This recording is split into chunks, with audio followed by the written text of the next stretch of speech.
afternoon mga kaparientes. Sharing another healthy recipe for today. Ang isi-share ko na naman po sa inyo ngayon ay isang healthy food. Another healthy food for the day. Of course, we have some onion, garlic, tomatoes, chili. We have some chicken na na-fry ko na po ahead. And then we have some shrimp. We have some mulukia. Ito po ay saluyot sa atin. We have some bitter gourd. We have string beans, we have ladyfinger, and of course, we have eggplant. And we also have some squash. Ayan, saute na po natin. Let's do it. Ayan, sinusaute na po natin yung ating generous na ingredients, tomato, garlic, and onion.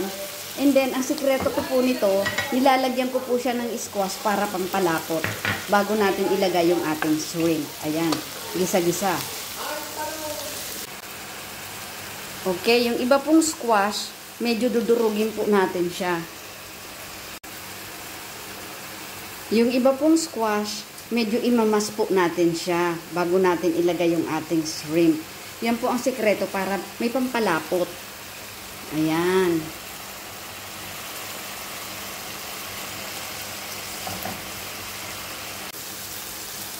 Ayan, namas na po natin yung ating squash. I-add na po natin ngayon yung ating shrimp. Ayan.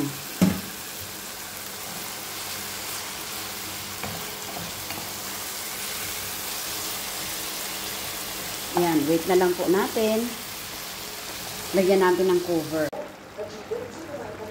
Ayan, ilalagay na po natin yung ating mulukia. Ayan po ang mulukia. Saluyot po yan. Ayan, healthy food.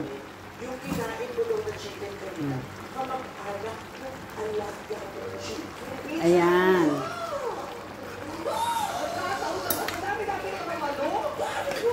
Ayan.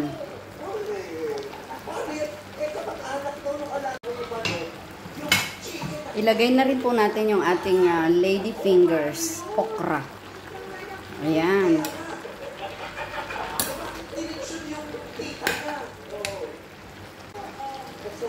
Ilagay na rin natin yung ating chicken. Na na-fry ko na siya na ahead. Ayan.